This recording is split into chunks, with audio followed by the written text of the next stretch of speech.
Because उससे सिर्फ रणवीर सिंह को असर नहीं होना था। प्लस हम भी थोड़े से इसमें कंफ्यूज्ड हैं कि हमें इन्फॉर्म क्यों नहीं किया गया। मैं बहुत हैरान हुई जब उन्होंने बोला कि सिंटा की अपील आई है। हमने तो ना नॉन कोऑपरेशन इशू किया, ना हमने विड्रॉ किया, हमें तो बिल्कुल भी पिक्चर में नहीं रखा गया था। तो I am really surprise actually जब क्योंकि सिंटा का आर्टिस्ट होते हुए एंड हम एफिलिएट्स हैं फाइस के, so we should have been involve ethically ना, ताकि हम लोग भी अपना कुछ पक्ष रख सकते और हम लोग भी अपना ओपिनियन दे सकते, क्योंकि any decision has to be taken into consideration all the people concern and unilateral decision मुझे लगता है सही कभी नहीं होती हैं। But I am glad they had the sense to withdraw that, because उससे सिर्फ रणवीर सिंह को असर नहीं होना था। इंडस्ट्री के बहुत सारे टेक्नीशियंस, बहुत सारे जो अर्न करते हैं हमारी इंडस्ट्री में, डिपेंडेंट हैं फिल्मिंग पे, तो उन लोगों को सबको असर होना था। They are lightman, they are technicians, they are spot boys, they are makeup artist, they are stuntman, they are costume, इतने लोग इन्वॉल्व होते हैं, तो सबके उस पर असर होता है।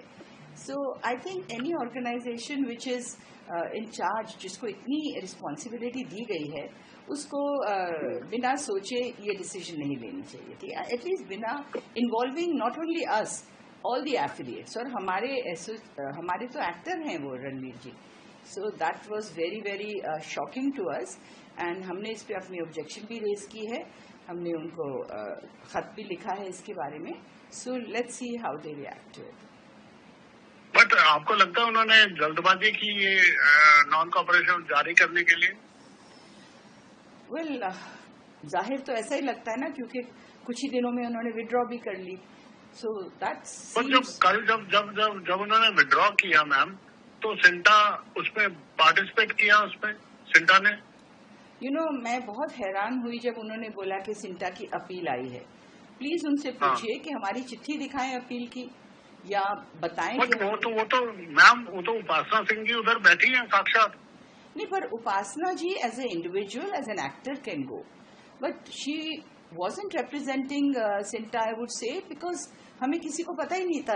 We have office bearers group, we have executive committee groups, and any decisions of this magnitude, उनमें सब मैम ये तो कंट्रोवर्सी पे भी, सॉरी टू से मैम, ये तो कंट्रोवर्सी पे भी कंट्रोवर्सी है। वो कह रहे हैं हमें इम्पा ने बोला कि विड्रॉ कर लो, सिंटा ने बोला विड्रॉ कर लो, आप कह रहे हो सिंटा उधर है ही नहीं, उपासना जी इंडिविजुअल कैपेसिटी में बैठे हैं। कि क्या है मैम, मुझे थोड़ा प्लीज एक्सप्लेन कीजिए। टू बी ऑनेस्ट, हम भी थोड़े से इसमें कंफ्यूज्ड हैं कि हमें इन्फॉर्म क्यों नहीं किया गया।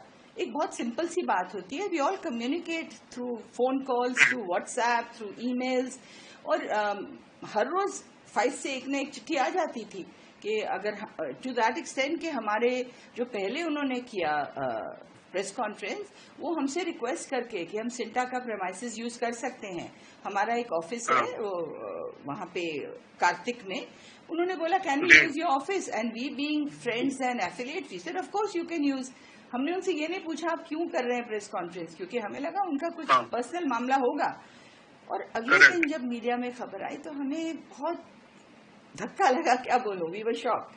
एंड और ये बात मैंने उपासना जी से भी कही, I said how can they do this without asking us और इन्वॉल्विंग अस। और अगर हमारा कुछ लेना देना नहीं होता फाइल से, I can understand they took a unilateral decision, but we are concern party and we are the affiliates. So हमने उनको अपनी जगह दी विदाउट क्वेश्चनिंग, तो उसके बाद यही उन्होंने किया। तो